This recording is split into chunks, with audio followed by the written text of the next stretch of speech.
सलाम नमस्ते, जिंदगी गुजरे सदा हंसते हंसते।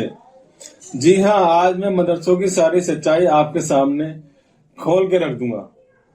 इससे पहले जान लेते हैं मदरसों से पढ़ने वाले कुछ महापुरुषों के नाम। ये ऐसे महापुरुष हैं जिन्हें भारत वासी ही नहीं बल्कि पूरी दुनिया जानती है।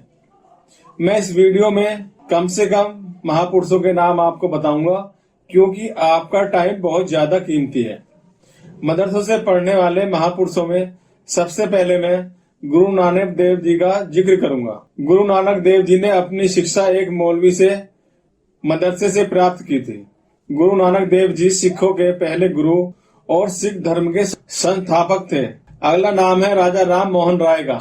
राजा राम मोहन राय ये भारत के एक बहुत बड़े समाज सुधारक थे। इन्हें भारतीय पुनर्जागरण का जनक माना जाता है। उन्होंने पटना के एक मदरसे में अरबी फारसी भाषा की गहरी शिक्षा प्राप्त की थी, जिससे उन्हें विभिन्न धर्मों के ग्रंथों को समझने में मदद मिली। अगला नाम है मुंशी प्रेमचंद जी, जो एक महान साहित्यकार हैं। हालांकि वे लेखक थे, लेकिन उनका भारतीय समाज और चेतना पर गहरा प्रभाव रहा। उन्होंने अपनी शुरुआती शिक्षा एक मदरसे से शुरू की थी, जहां उन्होंने उर्दू फारसी सीखी। अगला नाम है हसरत मोहानी, जो प्रसिद्ध स्वतंत्रता सेनानी रहे और इन्होंने ही इनकलाब जिंदाबाद का नारा दिया था। इन्होंने भी अपनी पढ़ाई मदरसों से की थी। अगला नाम है रविंद्रनाथ टैगोर। रविंद्रनाथ टैगोर को भारत ही नहीं बल्कि पूरी दुनिया जानती है। इन्हें साहित्य का नोबेल पुरस्कार मिला और इन्हें अंग्रेजी सरकार ने भी नाइटहुड की उपाधि दी थी। नाइटहुड की उपाधि इन्होंने 1919 में जलियांवाला बाग हत्याकांड के विरोध में ब्रिटिश सरकार को वापस कर दी थी। अगला नाम है डॉक्टर राजेंद्र प्रसाद। डॉक्टर राजेंद्र प्रसाद भारत के पहले राष्ट्रपति हुए। डॉक्टर राजेंद्र प्रसाद की शिक्षा भी एक मौलवी के द्वारा मदरसे से प्राप्त की थी।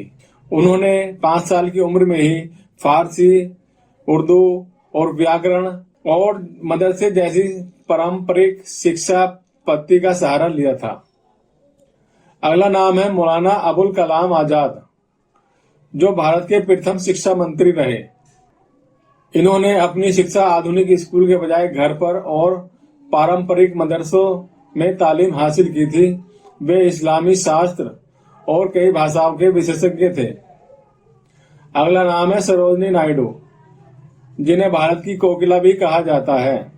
उन्होंने अपनी शिक्षा मदरसे से प्राप्त की थी। उनका जन्मदिन 13 फरवरी को हुआ था। 13 फरवरी का दिन भारत में राष्ट्रीय महिला दिवस के रूप में मनाया जाता है। अगला नाम है बंकिम चंद्र चट्टोपाध्याय।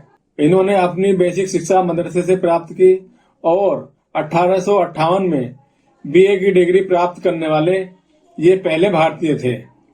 वंदे मातरम गीत लिखकर इन्होंने बहुत ज्यादा ख्याति अर्जित की और ये भारतवासियों के लिए प्रेरणादायक मंत्र बन गया। अब आधुनिक भारत में आ जाते हैं। आधुनिक भारत में, आज के भारत में भी कई लोगों ने, कई महापुरुषों ने मदरसों से अपनी शिक्षा हासिल की। इसमें सबसे पहला नाम आ जाता है एपीजे अब्दुल कलाम आजाद का, जिनको दुनिया मिसाइल मैन के नाम से जानती है।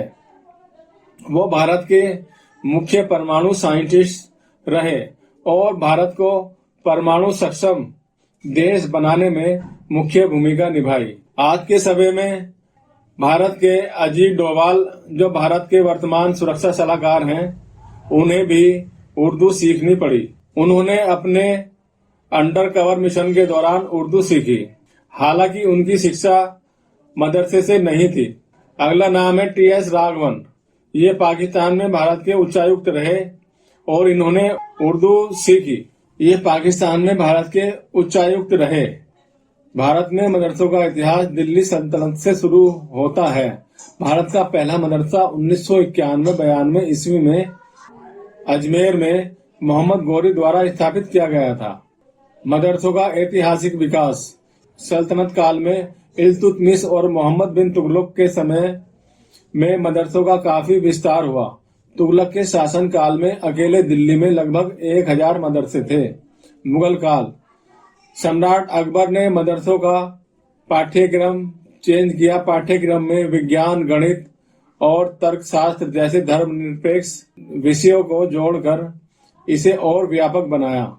औपनिवेशिक काल यानी अंग्रेजों का काल, 1857 के विद्रोह के बाद मुस्लिम शिक्षा को संरक्षित करने के लिए 1866 में दारुल उलूम देवबंद की स्थापना हुई, जो आज भी एक प्रमुख संस्थान है और ये संस्थान दुनिया का नंबर 1 संस्थान माना जाता है। आज के दौर में मदरसों की शिक्षा में एक बड़ा बदलाव देखने को मिल रहा है, जिसका उद्देश्य पारंपरिक दीनी शिक्षा के साथ साथ आधुनिक दुनियावी शिक्षा को जोड़ना है। आधुनिक विषयों का समावेश, यूपी जैसे राज्यों में मदरसों के पाठ्यक्रम में अब NCERT और SCERT के पाठ्यक्रम को शामिल किया जा रहा है, जिसमें हिंदी, अंग्रेजी, विज्ञान, गणित और कंप्यूटर की शिक्षा दी जा रही है। अनिवार्य सुधार, कक्षा 9 से 12 तक विज्ञान और गणित को अनिवार्य करने की योजना है, ताकि छात्र भविष्य में ITI, पॉलिटेक्निक और मेडिकल जैसी तकनीकी क्षेत्रों में जा सकें। डिजिटल साक्षरता और परीक्षा, मदरसों में डिजिटल मार्कशीट की शुरुआत और कंप्यूटर लैब को अनिवार्य करने की दिशा में काम किया जा रहा है। मुख्य धारा से जुड़ाव, मदरसों को national institute of open schooling NIOS से जोड़कर वहां पढ़ने वाले बच्चों को 5th, 8th, 10th और 12th का प्रमाणन सर्टिफिकेशन दिलाने का प्रयास किया जा रहा है। कौशल विकास, बच्चों को दीनी तालीम के साथ साथ हुनरमंद स्किल डेवलपमेंट बनाने पर जोर दिया जा रहा है, ताकि वे रोजगार के काबिल बन सकें।